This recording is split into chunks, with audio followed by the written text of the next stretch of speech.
Good morning children. I am your Suvarna teacher. Today in this video we are going to learn about image formation, derivation of curved surface formula. Children, let me explain the diagram first. So children, this is a curved surface and P is the pole, and when this curved surface is kept in different mediums of having refractive index N1 and N2. N1 is the refractive index of the first medium and N2 is the refractive index of the second medium, and this is the principal axis. On this principal axis at point O, a ray is coming in this direction, making with some angle with principal axis alpha, and it incident on the curved surface at a point A. Here, when the light ray enters from one medium to another medium, it undergoes reflection. So, this refraction, it undergoes diffraction. So, in this case, the light ray which is coming from the point object O on the principal axis, it touches the curved surface at A and it undergoes refraction phenomenon and it enters into the second medium of the refractive index N2 and it deviates and it travels in the direction and it touches the principal axis at the point I. So here the principal axis, there is no deviation of the principal axis, it goes straight without any deviation, and the refracted ray and these two refracted rays will meet at point I. That means at the point I the image will be formed, and C is the center of the curvature for this curved surface, and the line drawn from the center of the curvature to the curved surface is known as the normal. And what else? And when the light ray incident on at A, here these are the theta 1 is the incident angle and theta 2 is the refracted angle. So theta 1 and theta 2 are the incident and refractive angles respectively. N1 and N2 are the refractive index of the first and second medium respectively. And the distance from the P to C is the nothing but radius of curvature R. The distance from P to the image is the nothing but the image distance, that is V. And the distance from pole to the object, that is nothing but object distance U. So U is the object distance, V is the image distance, R is the radius of the curvature, and C is the center of the curvature. And alpha, beta, gamma. Alpha, beta, gamma. Alpha is the angle made by the incident angle with the principal axis, and beta is the angle made by the normal with the principal axis, and gamma is the angle made by the refracted angle with the principal axis. So, alpha, beta, gamma are the angles made by the incident ray, normal and refracted ray respectively with the principal axis. So, here we draw a line perpendicular to the principal axis from A, and this is AN. See, observe children, N is almost close to the pole P. So these are the fundamental points. These are the fundamental terminology we should remember, and we should remember about this diagram. So coming this diagram, after explaining this diagram, we have to derive the derivation of the curved surface. So for this, let us consider the triangle AOC. Triangle AOC. So in triangle AOC, Q1 is the exterior angle, alpha, beta are the interior angles. As we know that according to the properties of the triangles, the exterior angle is equal to the sum of the interior angles. Theta 1 is equal to alpha plus beta. From the triangle AOC, theta 1 is the exterior angle and alpha beta are the interior angles. So, exterior angle is equal to sum of the interior angle. And consider another triangle AIC. Triangle AIC. So, in this AIC, beta will be the exterior angle. According to the properties of the triangles, we know that exterior angle is equal to the sum of the interior angles. So, beta is equal to theta 2 plus gamma. So, for this triangle, beta is the exterior angle, theta 2 and gamma are the interior angles. So, beta is equal to theta 2 plus gamma. from this equation, we can derive that theta 2 is equal to beta minus gamma.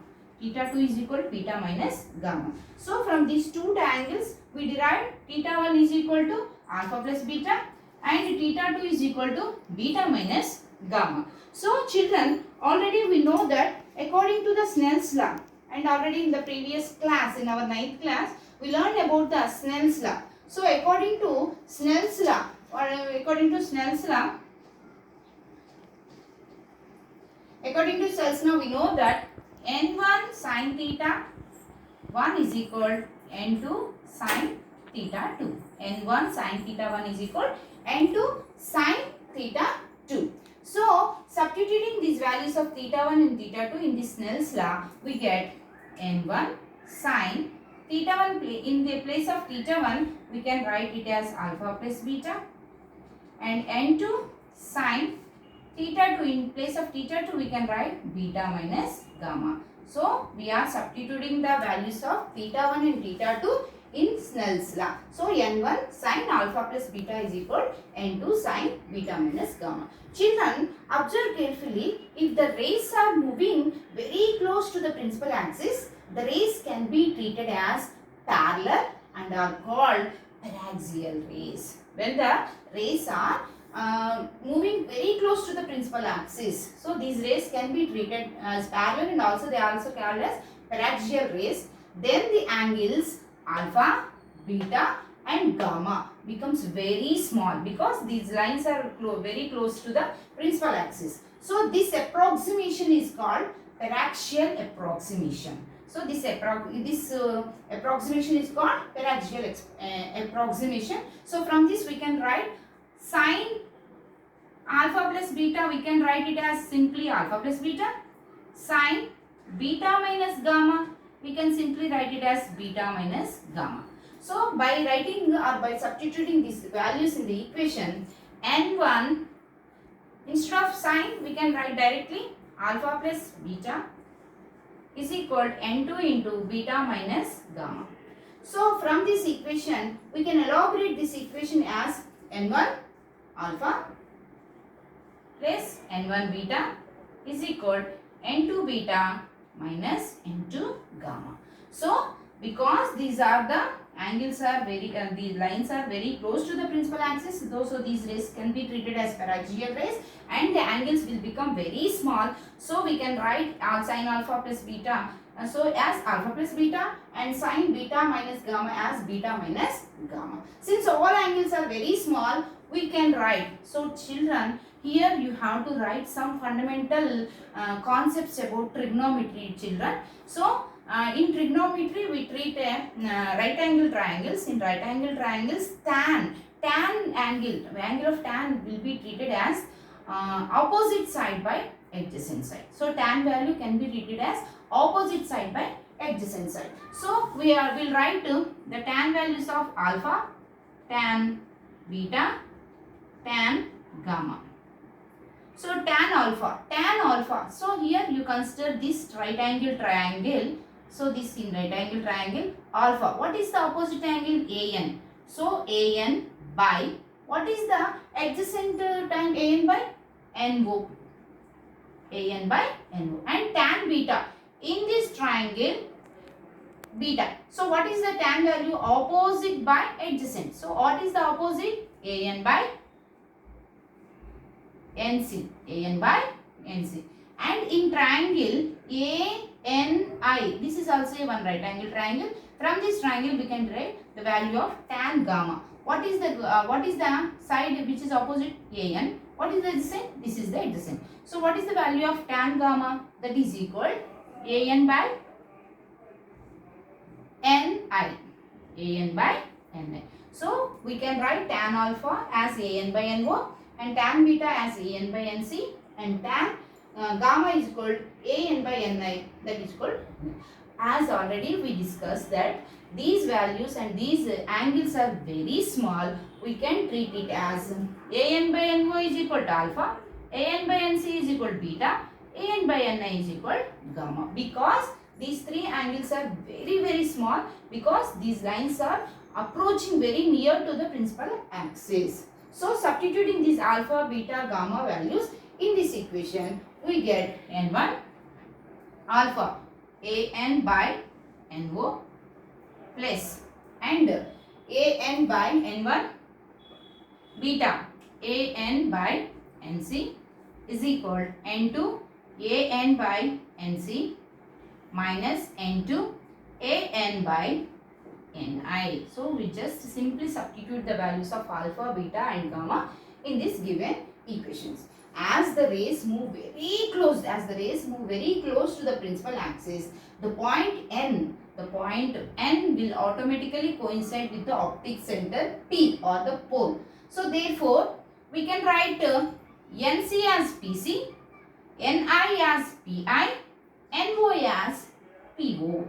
So instead of, we can write NC is equal to NC is equal to PC, Ni is equal to Pi, NO is equal to PO, because this point N automatically will coincide with the point P. So instead of NC we can write PC, Ni we can write Pi, NO we can write PO. So after substituting these values, and we can take An as common in all these equation. So N1 by, instead of NO we can write PO plus N1 by, instead of NC we can write it as PC is equal to N2 by NC, we can write it as PC minus N2 by Ni, instead we can write it Pi. So N1 PO alage plus Ni by PC is equal N2 by PC minus N2 by Pi. So N1 by PO, and we can take this Pi term this side, N2 by Pi is equal to N1 and N2, N1 by PC plus N2, we can write N2 by PC minus, N2 by PC minus N1 by PC. So N1 by PO plus N2 by Pi is equal to N2 by PC minus N1 by PC. So from this we can write it as N1 by PO plus N2 by Pi is equal, by taking a PC as common, we can write it as N2 minus N1 by PC. N2 comma minus N1 by PC. So this is the equation. Children, do you have to remember, for any equation we have to take the sign conventional rules. So we have to take the sign conventional rules for any equation. So before we are deriving any equation, we have to apply the sign convention rules. So PO means U. PO is object distance, Pi is image distance, PC is radius of the curvature. So in this diagram, PO we can treat it as negative, PC is plus, Pi is also plus. By applying the sign convention rules in this equation, we get Ni by minus U plus N2 by V is equal to N2 minus N1 by R. So we can treat it as N2 by V minus N1 by U is equal N2 minus N1 by R. Children, this is the equation of the image formation, derivation of the curved surface formula. In this formula, N1 and N2 are the refractive index of the two surfaces respectively, and V is the image distance and U is the object distance, R is the radius of the curvature. So by deriving and by applying the Snell's law and applying the Paraxial's concept and all these things, we finally got the equation, that is N2 by V is equal N1 by U is equal N2 minus N1 by R. So here we can apply this formula for any curved surface which is kept in two different mediums. Children, let me explain the terms once again. N1 and N2 are the refractive index of the medium 1 and 2 respectively. V is the image distance, U is the object distance, and R is the radius of the curvature. I hope children you understood the formula very well, and please copy all these formula in your notebook. Thank you children.